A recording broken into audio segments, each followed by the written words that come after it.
waren twee boze geesten, één bij Stalin, één bij Hitler. En toch gingen ze met elkaar vechten. En hebben elkaar de afgrond ingesleurd. Dat betekent dus dat de onderlinge samenwerking die een christen kent, in wezen kun je zeggen die een volgeling van God kent, door uit liefde met elkaar om te gaan en dingen te accepteren, die mist Satan met zijn dienaren ten ene male. Wil je ook dat steeds meer mensen Jezus leren kennen? Dat willen wij ook. Het is onze passie om heel Nederland te bereiken met het evangelie. Bij Family 7 zie je geloofsopbouwende programma's. Bijbelstudies, kinderprogramma's, films. Voor iedereen is er wel wat. Wat mensen vinden? Luister zelf maar. Family 7 is opbouwend en ontspannen tegelijk. 24/7 de blijde boodschap beleven. Je kunt al streamen vanaf €3 per maand en dan krijg je het magazine er gratis bij. Wij zijn volledig afhankelijk van giften, dus meer ondersteunen mag natuurlijk altijd. Ben je nog geen lid of wil je nog meer mensen lid maken van onze Family 7 familie? Dan kan dat. En dat is zelfs heel eenvoudig. Bel naar 055 5790 710 voor meer informatie of stuur diegene naar family7.nl/sponsor. Zo simpel is het. Help jij mee? Nee, Sarah, over romantiek gesproken. Boeiende romantiek hier. Het gaat hier om een huwelijk. Het is een soort van als een jonge man komt bij een garagehouder een auto kopen. Dus ik wil die auto wel verkopen, maar dan krijg je meteen een dochter erbij. Nou, laat dan maar. Ja, ja, of juist in natuurlijk. Ja. Dit lijkt heel weinig romantisch.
It's a great privilege to be here again, and just so you know, I am a great believer in the soon rapture of the church.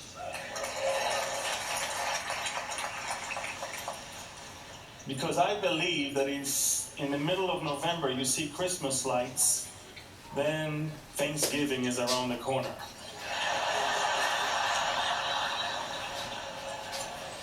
And that which I'm about to talk about right now is the lights that we can already see that should be coming or be ready for that which I believe is not part of what we should go through right now. The name of the message is Europe getting ready or ready for the Antichrist. So I'm not going to put much of the emphasis on the Antichrist. Thank God I don't know who he is and don't wish me to know who he is. I'm going to put the emphasis in Europe, and I want to tell you something. Very few times in my short life, I got to the point where I nearly passed out just from seeing something or being in the presence of something. I normally try to keep my act together and to pretend that I'm fine and I'm tough and everything is fine. And the first time I led a group up on the Temple Mount, which I don't do anymore, the place is completely given to Satan, I believe. The first time I came, I approached the Dome of the Rock, and then of course I stood right in front of that marble slab, and I saw that face of the beast looking right at me. And you can clearly see that it's that marble slab on that corner, and this is what you get to see. And by the way, that's a natural formation of the marble. Nobody painted, nobody created that. This is what the marble had inside when they placed it over there.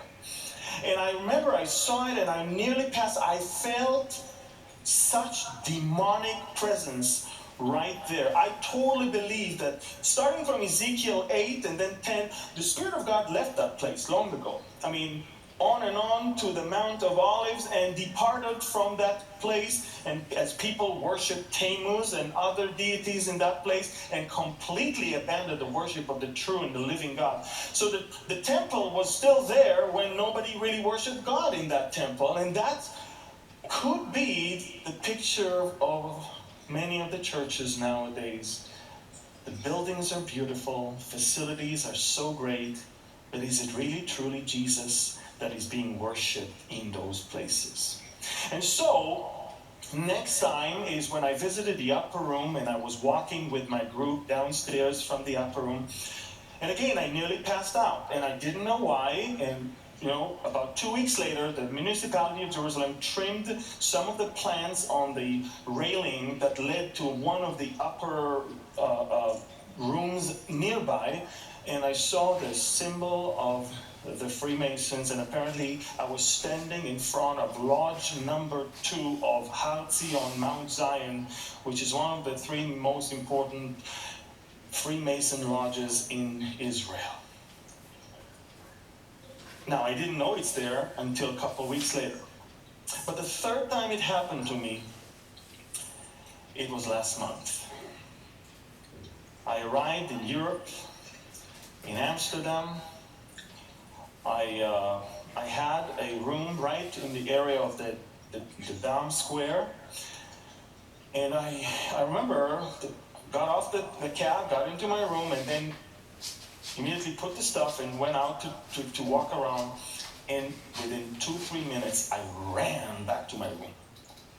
And I was there to write something, to have several meetings there. And every single time I left my room outside, within 10 minutes, I ran back. I couldn't even breathe. And the Lord spoke to me and then we had an interview with Jan. The last one I had was from my hotel room in Europe. And that is the moment it dawned to me. I am in the heart of the kingdom of the prince of this world. And I am in the heart of the place that is already prepared for the rise of the Antichrist. And let me tell you, I try not to be sensationalist. I hate those things that people try to throw names and places, but I never ever bought that thing that the Antichrist is a Muslim, simply for 3 reasons. One, I don't know a single Jew that will ever claim that a Muslim is his Messiah, including myself.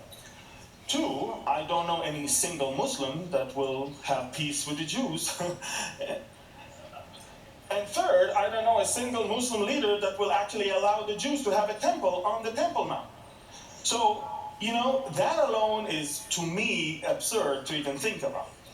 However, looking at the history of my people and seeing, even in the recent years, the way we view world leaders coming from the western part of the world as they attempt to bring peace to Israel, the way the Israelis behaved when Bill Clinton arrived in Israel, to sign the Oslo Accord and all the ceremonies in the peace with Jordan, and the way Obama arrives in Israel and everybody's rolling the red carpets all around, even though we're not big fans of him. Even then, when he comes, everybody is so excited. I want you to understand, we're not excited about Muslim leaders, but we're very excited about Western worldly leaders. And Israel doesn't want to become like the Muslim world, but Israel always wants to become like the Western world. And it's interesting how Europe is really getting there. I've been reading Anne's book, Prayer of Daniel, which really changed my prayer life. Thank you. And of course that gives me the chance to read again and again Daniel, because this is an amazing character in the Bible.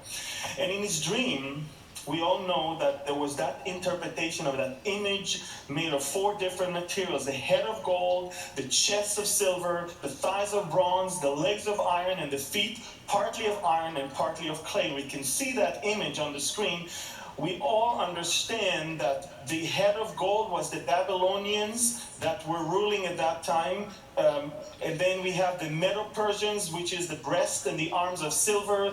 The Greek Empire is the belly and the thighs of brass. The legs of iron are Rome, that ruled from 168 BC to 476 AD. And of course, the mystery has always been the feet of that big image, a feet that was a mix of iron and clay. And by the way, iron and clay cannot really mix. It's something that was doomed, was made to be not really united. And we can see, and I'm going to try to show you how I believe Europe, or Western Europe today, is indeed that which the stone that Daniel looked at is shattering, the feet. The first four empires were fulfilled in the scope of Bible history.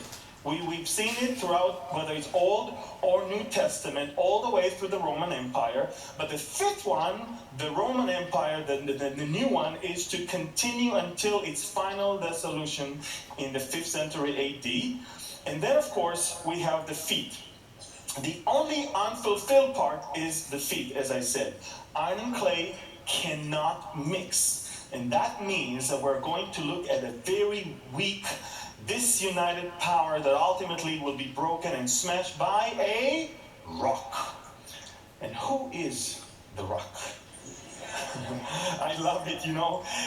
Psalm 118, Matthew 21, Isaiah 8, Isaiah 28, 1 Peter 2, 6, 1 Peter 2, 8, 1 Corinthians 10, 4. The stone which the builders rejected has become the chief cornerstone. The stone which the builders rejected has become the chief cornerstone. This was the Lord's doing, and it is marvelous in our eyes. He will be as a sanctuary by the stone of stumbling and a rock of offense to both the house of Israel, as a trap and snare to the inhabitants of Jerusalem. Behold, I lay in Zion a stone for a foundation, a tried stone, a precious cornerstone, a sure foundation. Whoever believes will not act hastily. Behold, I lay in Zion a chief cornerstone, elect, precious, and he who believes on him will by no means be put to shame. A stone of stumbling and a rock of offense, and all drank the same spiritual drink, for they drank of the spiritual rock that followed them, and that rock was Christ.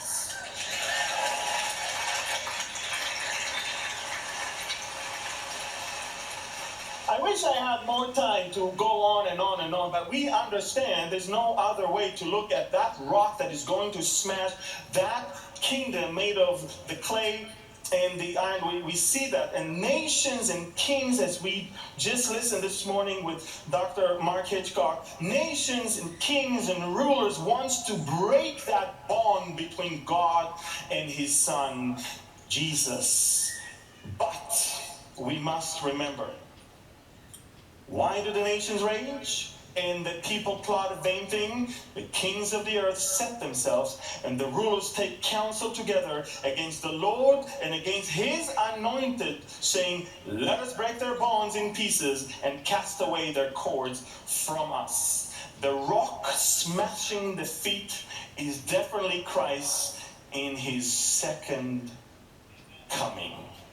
So we have to be excited about two things. Not only about our rapture to be with him, but also about the fact that when he comes, we come back with him, and he will put an end to that evil empire that is going to be ruled by the Antichrist of that time.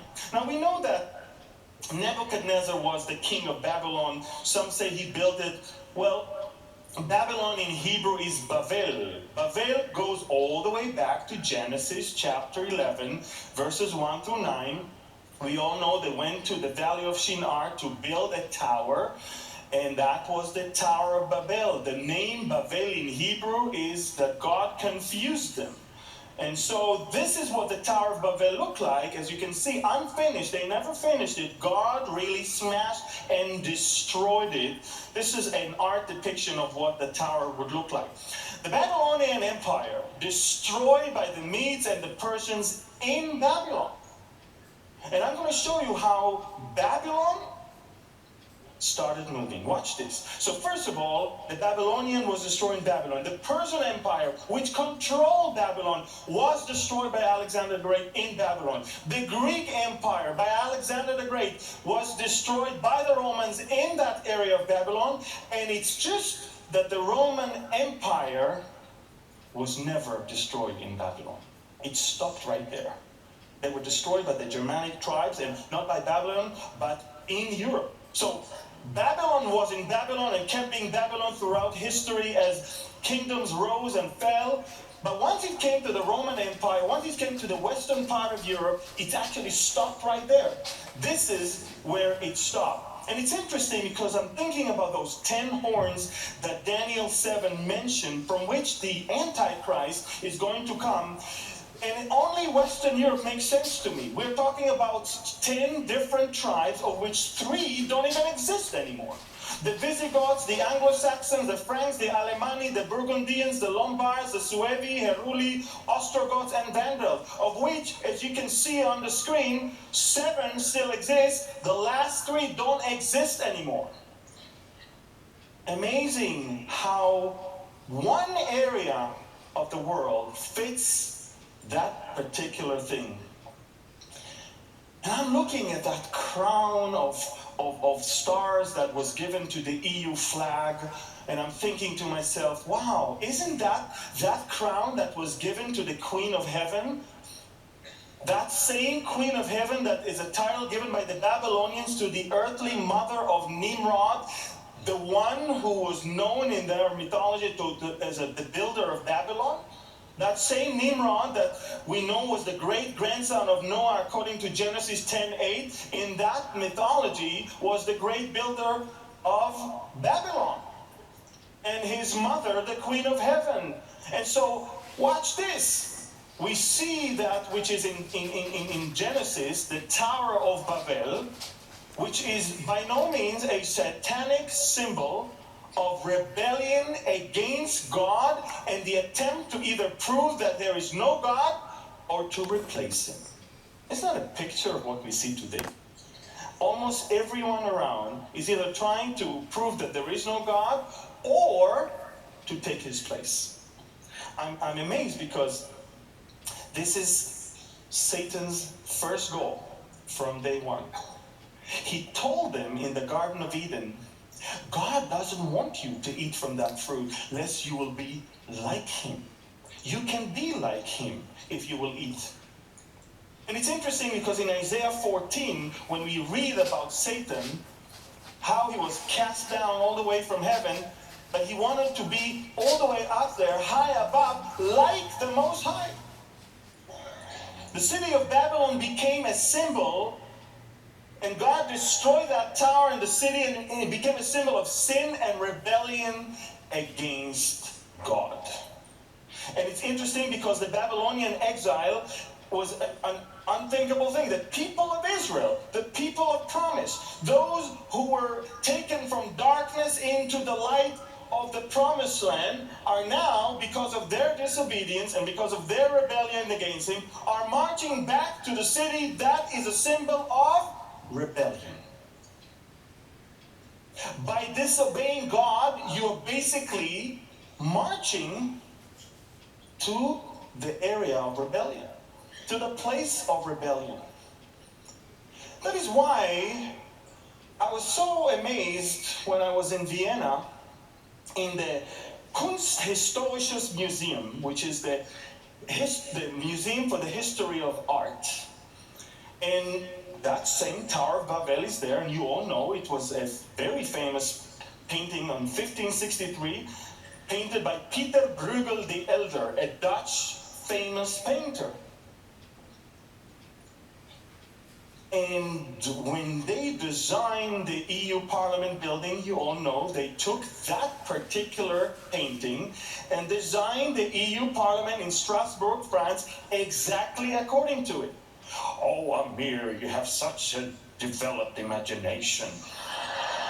Well, try and take a tour in the EU Parliament building, they'll tell you that. They're not even hiding that.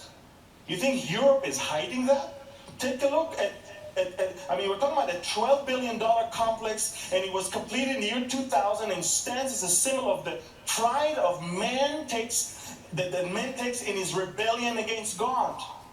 And if you still doubt that this should be reminding of the Tower of Babel, take a look at this poster that the EU produced.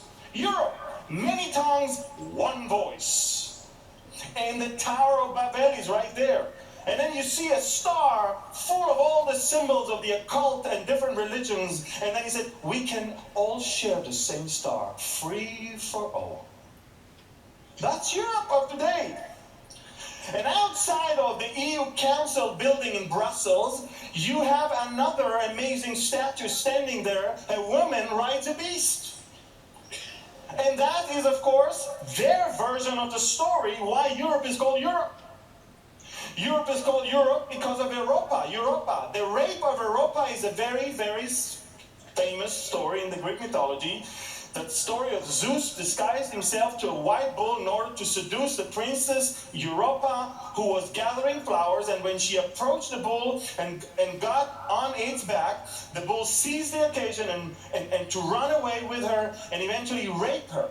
After her death, she received divine honors as Queen of Heaven.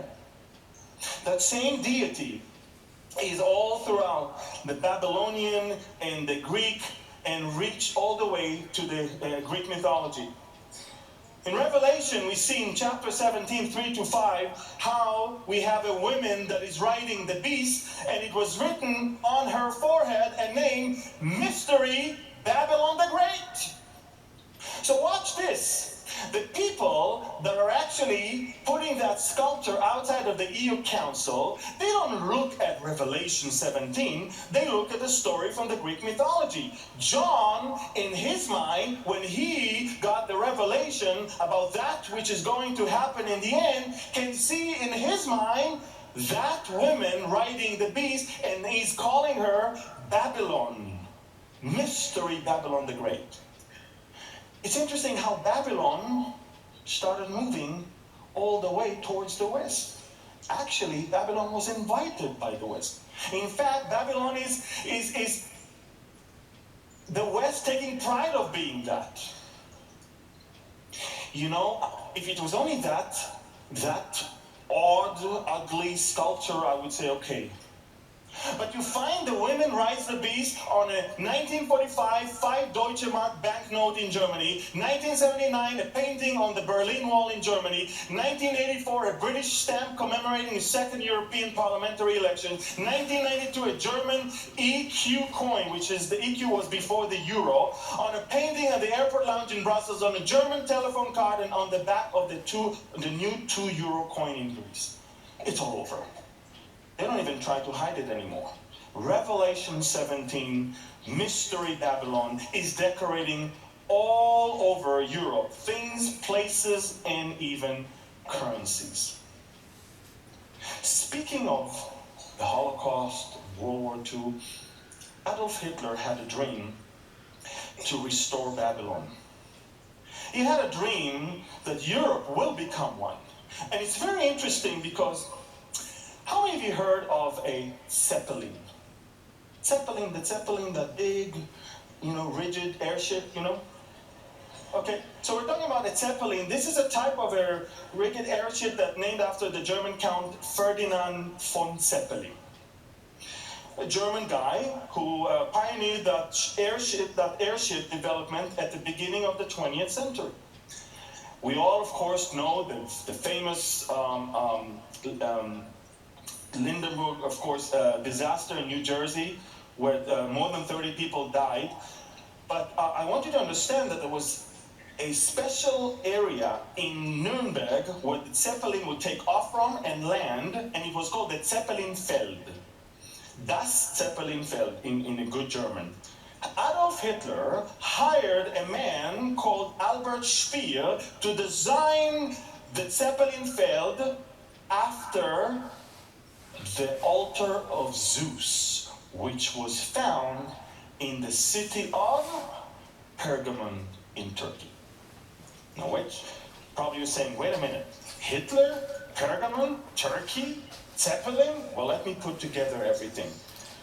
The Pergamon Museum in Berlin, one of those beautiful museums in a place called Museum Insel, which is the island of the museum, is hosting two of the most unbelievable artifacts. Now, you guys are all about, oh, they are reproducing the Arch of Baal in New York City.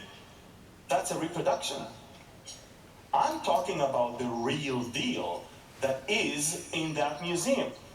You see, you have to understand the city of Pergamon, which you can see only as a theater of that city, was a huge place.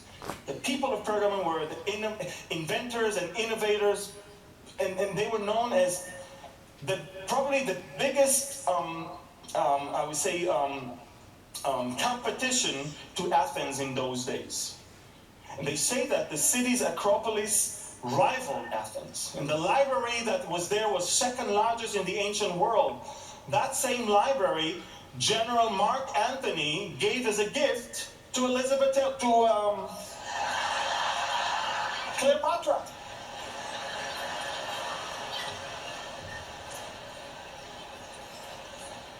The people of Pergamon were known as what we call the temple keepers of Asia. The city had 3 temples dedicated to worship of the Roman emperor. One of them for the goddess Athena, and then was the great altar of Zeus, which was known by them then as the seat of Satan himself.